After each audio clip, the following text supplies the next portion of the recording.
सो प्राण ले, जो मन करे सो प्राण दे। मन करे सो प्राण ले, मन करे सो प्राण दे, वही तो एक सर्वशक्तिमान है।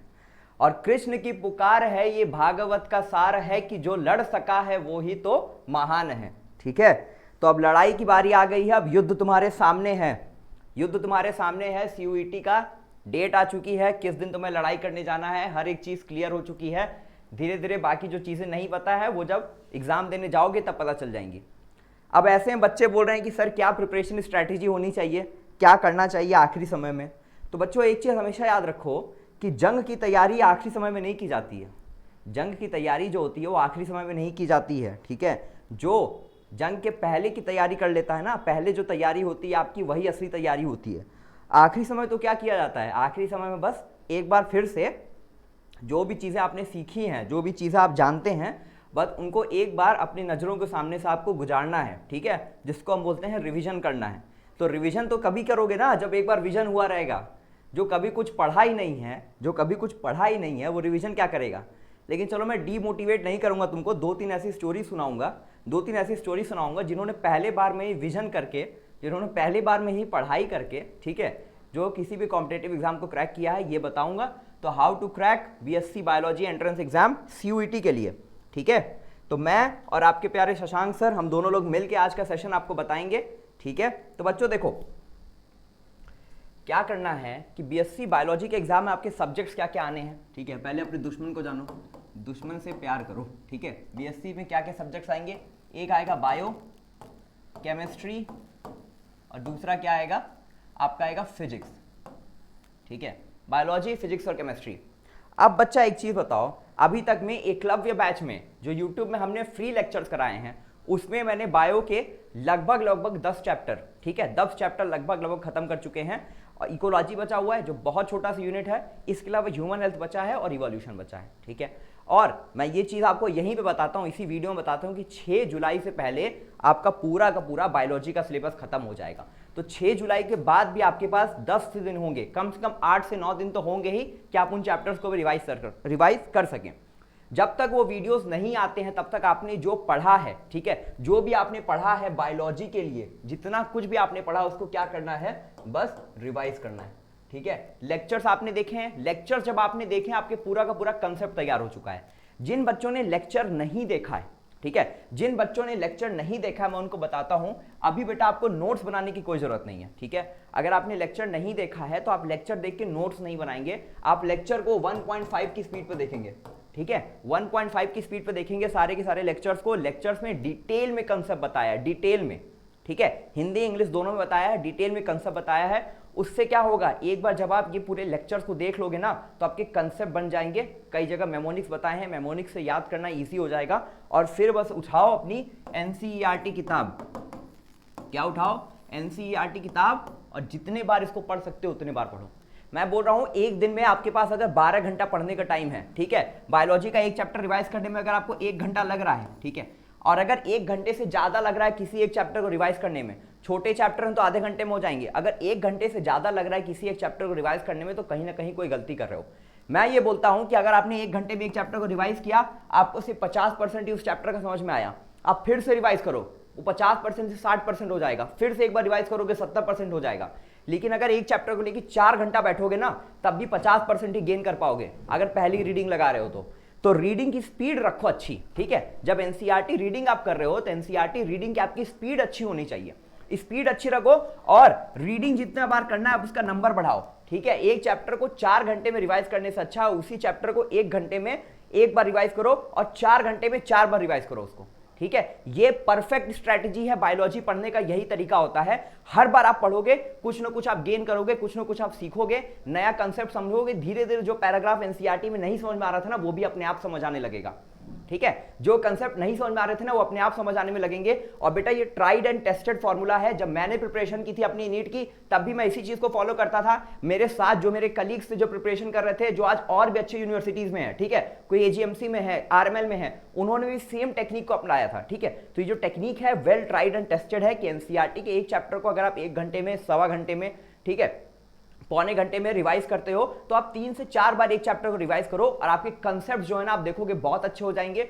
और एनसीईआरटी रीडिंग जरूरी क्यों है? जो बेटा स्टेटमेंट बेस्ड क्वेश्चंस आना चालू हुए हैं ना, स्टेटमेंट बेस्ड क्वेश्चंस, ठीक है। पहले क्या होता था, पहले बायोलॉजी का आप कोई भी एग्जाम देते थे, वन लाइनर आता था, एक स्टेटमेंट दे देता था, डेफिनेशन पूछ देता था क्या होता है। अब क्या होता है, 4 स्टेटमेंट दे दिया जाता है। अब इनमें से बताना है कि कौन सा सही है, इनमें से बताना है कि कौन सा गलत है। तो वो तभी हो पाएगा जब बुक की आपने लाइन बाय लाइन रीडिंग की हुई हो, ठीक है। जब आपने बुक की लाइन बाय लाइन रीडिंग की है तभी आप उसको बता सकते हो।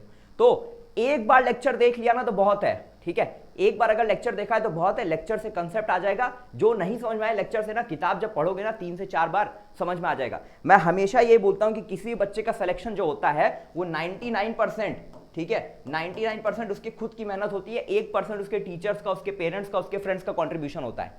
99% मेहनत खुद से तो करो, 1% मेहनत जो है वो तो हम करवा ही रहे हैं, ठीक है। 99% जो है वो तुम्हारा खुद के ऊपर है, ठीक। ये हुई बात बायोलॉजी की। इसके बाद बेटा डीपीपी टेस्ट सीरीज वगैरह जो है ऐप पे अपलोड कर दिया गया है, वहां से आप क्वेश्चन प्रैक्टिस कर सकते हो। अगर वहां से क्वेश्चन नहीं प्रैक्टिस कर रहे हो, अगर आपने परचेस नहीं किया है, तो मैं ये नहीं बोलूंगा कि उसको जाके परचेस कर लो। आपके पास कोई भी एनसीईआरटी के लिए, एनसीईआरटी बेस्ड कोई भी अगर आपके पास एमसीक्यू बुक है, वहां से क्वेश्चन लगा लो और एक चैप्टर में आप मिनिमम 100 क्वेश्चन सॉल्व करो। जो भी आपकी गलतियां हुई हैं, आप देखो क्वेश्चन सॉल्व करने का भी तरीका होता है। 100 क्वेश्चन अगर सॉल्व करो बेटा तो आप टाइम लगा लो कि मुझे 80 मिनट में 100 क्वेश्चन सॉल्व कर लेने हैं, ठीक है। और दूसरी बात, 100 क्वेश्चन जैसे अटेम्प्ट किया, ठीक है, उसमें से मान लो आपके 20 क्वेश्चन गलत हुए। जो 20 क्वेश्चन गलत हुए उनको अपने बुक में मार्क करो और ये देखो कि वो क्वेश्चन क्या फैक्चुअल बेस्ड थे, मतलब फैक्ट बेस्ड क्वेश्चन थे जिनको आपको याद रखना था, वैसे क्वेश्चन गलत हुए हैं, या कोई कंसेप्चुअल बेस्ड क्वेश्चन था जिसमें कोई कंसेप्ट इन्वॉल्व था, वो क्वेश्चन गलत हुआ है। अगर कंसेप्ट गलत हो रहा है तो बुक को पढ़ के समझने की कोशिश करो, उस वीडियो में आके उसको फिर से देख लो, या अगर फैक्ट बेस्ड क्वेश्चन गलत हुआ है तो उसको याद कर लो, पहली चीज। अब बेटा अगर 100 क्वेश्चन सॉल्व किया है, 20 क्वेश्चन गलत हुए हैं, तो इसका मतलब ये नहीं कि बाकी के 80 से 80 क्वेश्चन आपको आते होंगे। कुछ क्वेश्चन ऐसे होंगे जिसमें आप 80% श्योर थे, जिनमें आप 50% श्योर थे, आपने टिक कर दिया, वो आपका सही हो गया। तो ऐसे क्वेश्चन जो आपके डाउटफुल क्वेश्चंस उनको छोड़ नहीं देना है, क्योंकि अगर अभी छोड़ोगे ना तो एग्जामिनेशन हॉल में जाओगे, सेम क्वेश्चन आएगा और तब डाउट में रहोगे। और जब हम घर पे टेस्ट देते हैं तो हम ऐसे क्वेश्चंस को अटेम्प्ट कर लेते हैं, लेकिन जब हम एग्जाम में जाते हैं तब इस तरह के क्वेश्चंस को हम अटेम्प्ट नहीं करते, क्योंकि हमारे दिमाग में क्या रहता है कि नेगेटिव मार्किंग होगी। तो जिन भी क्वेश्चन में आपको डाउट है, ठीक है, आपने अटेम्प्ट किया है, सही हो गए, ठीक है, तो आप उनको भी देखोगे एक बार, उनको देखना जरूरी है। तो अगर 100 क्वेश्चन लगाओ तो उस क्वेश्चन की एनालिसिस करनी है। और एक चैप्टर से अगर 100 क्वेश्चन लगा लिया, बायो में मैं बता रहा हूं, एक चैप्टर से अगर 100 क्वेश्चन लगा लिया तो आप इतना मान के लो एनसीईआरटी बुक से ऑलमोस्ट आपने हर एक चीज कवर कर ली है, ठीक है। तो बायोलॉजी के एनसीईआरटी की रीडिंग जितने ज्यादा हो सके उतना ज्यादा करना है। क्वेश्चन लगाने का तरीका बेटा ये रहेगा, क्वेश्चन लगाने का तरीका ये रहेगा, गलत वाले क्वेश्चन पर ध्यान देना है, जो गलती से सही हो गए उन पे भी ध्यान देना है, जिनमें आप कम श्योर थे उन पे भी ध्यान देना है। और एक इस तरह से रिवीजन स्ट्रैटेजी बनानी है कि एक दिन में 2 से 3 चैप्टर को रिवाइज करना है, और एक चैप्टर को 2 बार तो मिनिमम रिवाइज करना ही करना है, ठीक है। बायोलॉजी, फिजिक्स, केमिस्ट्री आ रही है। अब बायोलॉजी का अगर दिन में अगर 4 से 5 घंटा देते हो, 4 से 5 घंटा देते हो, अगर मान लो 5 घंटा देते हो, 5 घंटे में आप 2 चैप्टर को 2 बार रिवाइज करोगे, आपके 4 घंटे चले गए। 1 घंटे में आप क्वेश्चन लगाओगे, ठीक है, 1 घंटे में आप क्वेश्चन लगा लोगे। इस तरीके से आप अपना पूरा का पूरा टाइम डिवाइड कर सकते हो, ठीक है। इतना टाइम आप बायोलॉजी को मिनिमम देते हो, और सिर्फ अगर 10 दिन इस चीज को फॉलो कर लेते हो ना, सिर्फ और सिर्फ 10 दिन इस चीज को फॉलो कर लेते हो ना, बायोलॉजी आपको बहुत आसान लगने लगेगी। आप इतना गेन कर लोगे, इतना ज्यादा गेन कर लोगे, इतना ज्यादा गेन कर लोगे कि आपके लिए बहुत ईजी हो जाएगा। दूसरी इंपॉर्टेंट चीज बेटा, बायोलॉजी में एक चीज देखो, मेमोराइजेशन का बहुत काम है, मेमोराइजेशन। और मेमोराइजेशन सिर्फ रोट मेमोराइजेशन नहीं है, उसके पीछे के कंसेप्ट भी जरूरी हैं। तो अगर कंसेप्ट आता रहता है तो मेमोराइजेशन इजी हो जाता है। इसलिए बुक में अगर कोई लाइन लिखी हुई है तो उसका मतलब समझने की कोशिश करो, और जब मतलब समझ में आ जाएगा तो वो चीज याद रखना आपके लिए इजी हो जाएगा, ठीक है। जैसे मैं एक सिंपल चीज बोलूं, गैमीट हमेशा हैप्लॉइड होता है। तो अगर गैमीट हमेशा हैप्लॉइड होता है, ये आपको पता है, ये आप याद रखते हो, तो आपको पता चलेगा कि जाइगोट एन होगा। अब अगर कोई हैप्लॉइड ऑर्गेनिज्म है तो उसमें जाइगोट के बाद मियोसिस होगा, और अगर कोई डिप्लॉइड ऑर्गेनिज्म है तो उसमें गैमीट बनने के लिए मियोसिस होगा, ठीक है। तो ये इतनी चीजों को आप कैसे जान पा रहे हो? अगर आपको एक चीज याद है कि गैमीट हमेशा हैप्लॉइड होता है, तो आप उसके ऊपर की चीज और उसके नीचे की चीज बहुत आसानी से समझ सकते हो। ये हुई बात। अब देखो, ये तो सब्जेक्ट स्पेसिफिक बात हो गई, ये क्या हुई? सब्जेक्ट स्पेसिफिक बात हो गई। अब इसके बाद थोड़ी जनरल बातें कर लेते हैं। जनरल बातों में क्या है कि फ़ोन को अपने से दूर रखो, ठीक है। जिससे बातें करते हो रात में उसको बोल दो कि थोड़ा विराम दो, ठीक है। बातों को विराम दो, फ़ोन को अपने से दूर रखो, अपने डिस्ट्रैक्शंस को ख़त्म करो, ठीक है। पढ़ने का अपना टाइम फिक्स करो। दूसरी चीज़, ठीक है, पढ़ने का तरीका अपना ठीक करो। पढ़ने का तरीका से मेरा क्या मतलब है कि अगर 1 घंटा बैठ रहे हो तो उस 1 घंटे में आप अपना पूरा फोकस दो, फुल फोकस दो, ठीक है। अगर 2 घंटे के लिए बैठ रहे हो, डिसाइड किया कि इस चैप्टर को 2 बार रीड करना है, तो करके ही उठो, उस काम को खत्म करके उठो, ठीक। दूसरी चीज़ 80-20 का रूल, ठीक है। अगर आपके पास ज़्यादा टाइम होता है, अगर आपके पास ज़्यादा टाइम होता है तो आपका काम अगर आप कोई कर रहे हो तो अपने आप उसका टाइम बढ़ जाता है, ठीक है। 80% ऑफ द टाइम आप 20% काम करते हो और 20% टाइम में आप 80% गेन करते हो। तो अभी जो लास्ट का 20% टाइम बचा है, इसमें अब आपको 80% गेन करना है, अपनी स्पीड बढ़ानी है, एफिशिएंसी बढ़ानी है, फोकस अपना रखना है एग्जाम की तरफ, ओरिएंटेशन रखना है 15 तारीख तक। अगर 15 तारीख को एग्जाम है तो 13 तारीख तक मैं अपनी सारी चीजें खत्म कर लूंगा, 14 तारीख को मैं रेस्ट करूंगा। और रेस्ट करने का तरीका क्या होता है? रेस्ट करने का तरीका होता है कि आप फिर से रिवाइज करो, ठीक है। वो तो आखिरी दिन बताऊंगा कि आखिरी दिन आपको क्या करना है। अभी 13 तारीख तक आपको क्या करना है, 13 तारीख तक आप जितने अच्छे तरीके से रिवाइज कर सकते हो आपको रिवाइज करना है। और डिस्ट्रैक्शन वगैरह दूर रखना, ये सब तो देखो आपकी प्रॉब्लम है, ये सब मेरी प्रॉब्लम नहीं है। अगर आपका ड्रीम उतना बड़ा है, अगर आपका ड्रीम उतना बड़ा है तो आप ये आपको क्षणिक में खुशी दे रही है ना, जो इस क्षण भर के लिए खुशी दे रही हैं, आप उसको सैक्रिफाइस कर दोगे, ठीक। तो एक चीज हमेशा याद रखना, कोई भी अगर खुशी है ना तो उसके एक बार देखो, अगर कोई खुशी मिल रही है तुम्हें, कहीं से तुम्हें बहुत सेटिस्फैक्शन मिल रहा है, तो देखो क्या ये लॉन्ग टर्म में मुझे फायदा देने वाली है क्या। एक बार अगर कंपटीशन एग्जाम क्रैक करोगे तो खुशी मिलेगी, सेटिस्फैक्शन मिलेगा, और वो जिंदगी भर तुम्हें सेटिस्फैक्शन देगी, ठीक है। दोस्तों के साथ कहीं बाहर चले गए, किसी और के साथ कहीं बाहर चले गए, मजे कर लिए, ठीक है, बर्थडे सेलिब्रेट कर लिए, क्या 10 साल बाद तुम याद भी रखोगे क्या कि इस दिन तुमने किसका बर्थडे सेलिब्रेट किया था? नहीं याद रखोगे। अगर दूसरे किस्म के हो तो याद रखोगे, अलग चीज है, ठीक है, कि हर बर्थडे स्पेशल बनाया था उसका, हर बर्थडे उसके लिए मैंने स्पेशल कुछ ना कुछ किया था, तब तो याद रहेगा। लेकिन नॉर्मल अगर हो तो नहीं याद रहेगा, ठीक है। अगर नॉर्मल हो तो नहीं याद रहेगा 10 साल बाद किसका बर्थडे किस दिन मनाया था। लेकिन अगर इस दिन एग्जाम के लिए पढ़ लोगे, ठीक है, 10 दिन 15 दिन 20 दिन जो बचे हैं, इनमें अगर पूरी तरीके से अपनी जान लगा के एग्जाम के लिए क्रैक कर ले जाओगे तो जिंदगी में याद रहेगा कि इस टाइम मैंने इतनी मेहनत की थी और मेरा एग्जाम में अच्छे मार्क्स आए थे, मेरा अच्छे कॉलेज में सिलेक्शन हुआ। और उसके बाद भी देखो लाइफ खत्म नहीं होती, ठीक है।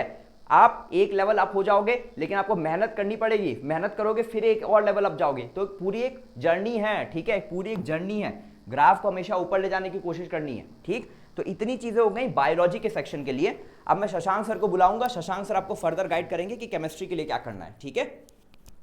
आइए सर।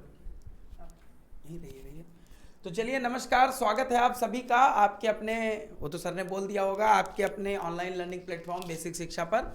तो बच्चों, आज मैं, जैसे प्रतीक सर ने चीज़ों को बताया, प्रैक्टिकली बताया कि कैसे कैसे किस चीज़ को हमको सॉल्व करना है, कौन कौन सी चीज़ों को हमें टैकल करना है, प्रॉब्लम कौन कौन सी आएंगी, जैसे डिस्ट्रैक्शन, समय की कमी, ये बहुत बड़ा प्रॉब्लम अभी जैसा कि हम लोग जानते हैं कि चल रही है सबके लिए, कि सर इतने घंटे क्लास होती है तो क्या करें। तो देखो बच्चों, यही है कि अब बायोलॉजी के लिए तो आपको सेल्फ स्टडी बहुत ज़्यादा करना होगा, ये तो सही बात है, ठीक है, क्योंकि हर चीज़, हर छोटी छोटी चीज़ तो इस समय नहीं बताया जा सकता। यही सब सब्जेक्ट के लिए मैं आपको एक ऐसा तरीका बता देता हूं कि अभी भी अगर देखिए, जो बच्चे बोर्ड की ठीक ठाक तैयारी किए थे, मतलब ठीक ठाक मतलब 70% नंबर लाने लायक भी तैयारी किए थे, तो उनके लिए बस मैं बता दे रहा हूं, एक चीज बता दे रहा हूं बच्चों, सेलेक्ट तुम पक्का हो जाओगे। अब कहोगे आप बोले थे हमको तो नहीं मिला सर, जेएनयू नहीं मिला हमको, जेएनयू में बीएससी वैसे नहीं है, ठीक है, हमको डीयू का ये चाहिए था, नहीं मिला सर, हमको बीएचयू नहीं मिला, तो उसके लिए थोड़ा सा और एक्स्ट्रा पुश करना होगा। लेकिन सिलेक्शन के लिए बच्चों, सिलेक्शन के लिए मैं आप लोगों को बता देता हूं कि आपको, जिन बच्चों ने भी थोड़ी ठीक ठाक बोर्ड में तैयारी की होगी, अब आप लोग, जैसा कि सर ने बायोलॉजी का बता दिया, और बायोलॉजी पे मेरे बच्चों आप सबसे ज्यादा फोकस करो। मैं एक बात बता दे रहा हूं अभी, क्योंकि यही आपको नंबर दिलाएगी ज्यादा से ज्यादा, ठीक है। बायोलॉजी में ऐसा रखो कि उसमें तुम गलती ही अफोर्ड ना करो। टेस्ट में अगर एक क्वेश्चन भी गलत हो जाए तो एकदम अपने दिल पे ले लो, ठीक है। जैसे गुड मॉर्निंग में 2 बार जी कम हो जाता है तो नहीं बुरा लगने लगता है कि अरे यार आज 2 बार जी कम क्यों था, ये आज पहले हर रोज 3 दिल आता था, आज एक ही क्यों आया, कहीं कुछ गड़बड़ तो नहीं है। तो उसी तरीके से अगर बायोलॉजी में एक सवाल भी गलत हो जाता है बेटा, तो दिल पे ले लो। और सही बात इन्होंने बोली कि अगर फैक्चुअल बहुत जल्दी एनालाइज करो, फैक्ट में गलती थी कि कंसेप्ट में गलती थी। फैक्ट की गलती को दूर नहीं किया जा सकता, याद किया जा सकता है, हाँ, लेकिन अगर कंसेप्ट की गलती थी तो उसको दूर कर लो अभी भी बायोलॉजी में। लेकिन लेकिन मैं केमिस्ट्री फिजिक्स दोनों को लेके बात करता हूं बच्चों, सिर्फ एक सब्जेक्ट का नहीं, केमिस्ट्री फिजिक्स दोनों को लेके बात करता हूं, और उन बच्चों के लिए कि जिन बच्चों ने पढ़ाई की है, ठीक ठाक पढ़ाई की है। बच्चों फिजिक्स में तो सबसे पहला काम आप करो, जितने फॉर्मूले हैं सबको 2 पन्ना बनाओ और दोनों उन्हीं पन्नों में नोट करो। मैं आपको एक कहानी बताता हूं, ठीक है। जब हम लोग क्लास 12 में थे तो हमारे एक सीनियर थे बच्चों, सीनियर थे, और सर उस समय AIPMT और CPMT का जब दोनों की परीक्षा होती थी उसकी बात बता रहा हूं। वो बंदा, वो आदमी घूमता था खाली, पूरा लखनऊ में एक हजरतगंज एरिया है, जानते होंगे आप लोग, ठीक है। तो वहां पे घूमता था। अब क्या हुआ कि हॉस्टल पढ़ने में अच्छा था, और जो अच्छे होते अपने काम में ना बेटा, उनको ठोस, मतलब उनको ठेस बहुत जल्दी लग जाती है अगर कोई बेइज्जत कर देता है। अब कोई है ही घटिया तो उसको क्या बेइज्जती का फर्क पड़ेगा। वो लड़का पढ़ने में तेज था। क्या हुआ, घूमता था, कोचिंग करता था बड़े एक संस्थान में, कुछ नहीं पढ़ा, क्लास व्लास नहीं जाता था। हुआ क्या कि AIPMT का एग्जाम हुआ, बेकार एग्जाम एकदम, ठीक है। वही समझ लो 300 नंबर आए 720 में से, इतने नंबर वो कैलकुलेट किया। बाद में क्या हुआ बच्चों, उसको किसी ने, या तो उसके घर वालों ने या तो किसी ने उसको बहुत, मतलब बहुत बेइज्जत किया मुंह से, ठीक है। बहुत उसको किया था, बहुत तेज बनते थे, गए थे लखनऊ पढ़ने के लिए। 18 से 20 दिन का समय होता था बच्चों, तो याद नहीं है थोड़ा, मतलब यही समझ लीजिए 1 महीने से कम का समय। CPMT और AIPMT में सर 1 महीने से कम का समय होता था बच्चों। निकाल दिया CPMT, गोरखपुर मेडिकल कॉलेज। और उस समय तो बेटा मेडिकल कॉलेज, आज के समय में यूपी में बहुत मेडिकल, उस समय ये हमारा सैफई लास्ट होता था, उसके ऊपर जस्ट गोरखपुर और मेरठ यही सब आते थे। उस समय तो 12-13 कॉलेजेस थे, बहुत कम कॉलेजेस थे बेटा। गोरखपुर में उसका सिलेक्शन हुआ CPMT के थ्रू। आज अभी वो भैया जो हैं वो PG कर रहे हैं, ठीक है, और PG कर रहे हैं, समझ रहे हो कि कितना मतलब अब आगे निकल चुके हैं। एक एलीट, जो इंडिया में एलीट माना जाता है डॉक्टर्स को, उस श्रेणी में वो आ चुके हैं। तो बच्चों उन्हीं की तरह मैं बोल रहा हूं कि देर नहीं हुई है, अभी भी खुद को 2 तमाचा मारो और ठोकर लगवाओ, खुद को खुद से लगवाओ। अगर नहीं कोई बेइज्जत कर रहा है तो मेरे सामने आओ, मैं एकदम बेइज्जत कर देता हूं, ठीक है। लेकिन अभी भी समय बच्चों, सारा का सारा फॉर्मूला सिर्फ याद कर लो, और बेसिक कंसेप्ट बच्चों, इसमें बेसिक कंसेप्ट, पोटेंशियल का बेसिक कंसेप्ट, ठीक है, और मैग्नेटिज्म का बेसिक कंसेप्ट। कहीं ये सब क्लॉकवाइज एंटी क्लॉकवाइज वाला होता था। सेमीकंडक्टर में बेटा याद रखना, थ्योरेटिकल सवाल भी आ जाता है सेमीकंडक्टर से, लॉजिक गेट तो आएगा ही, हाँ, लॉजिक गेट से, से, ठीक है। इससे, और केमिस्ट्री में बता दे रहा हूं, केमिस्ट्री में, फिजिकल केमिस्ट्री में क्या करो बच्चों, फिजिकल केमिस्ट्री के अंदर सिर्फ फॉर्मूला, कंसेप्ट अब मत उठाओ, नहीं कर पाओगे। वो समय बायोलॉजी को स्ट्रेंथ देने में करो, ठीक है। केमिस्ट्री में जितने फॉर्मूला है, Nernst equation, rate law determination, ठीक है, और बाकी चैप्टर ही कम है फिजिकल में। सॉल्यूशन के और डेंसिटी के क्वेश्चन जो आते हैं, घनत्व के जो सवाल आते हैं किसमें, सॉलिड स्टेट में, ठीक है। और सॉलिड स्टेट में जो डिफेक्ट वाला पोर्शन है बस वो, ठीक है, हाँ, उसके एग्जांपल्स याद रखो, ठीक है बच्चों। और क्या करो, फिजिकल में बस फॉर्मूला और थोड़ा सा ये डिफेक्ट्स वगैरह याद करो, ज्यादा टेंशन मत लेना। इनऑर्गेनिक में क्या करो बेटा, इनऑर्गेनिक में कोऑर्डिनेशन को चाप दो पकड़ के। वैलेंस बॉन्ड थ्योरी से सबसे ज्यादा सवाल आएगा मेरे बच्चे, मैं बता दे रहा हूं। बैलेंस बॉन्ड थ्योरी हो सकता है नॉमेनक्लेचर और हो सकता है आइसोमेरिज्म, इससे आए या ना आए। वैलेंस बॉन्ड थ्योरी से कि क्या इसका हाइब्रिडाइजेशन है, कितने अनपेयर्ड इलेक्ट्रॉन है, क्या इसका मैग्नेटिक मोमेंट है, इससे सवाल आएगा बच्चों। तो कोऑर्डिनेशन केमिस्ट्री अच्छे से कर लेना, ठीक है। और P ब्लॉक, D ब्लॉक अगर जिस अब कोई अगर शुरू करेगा तो छोड़ दो D ब्लॉक।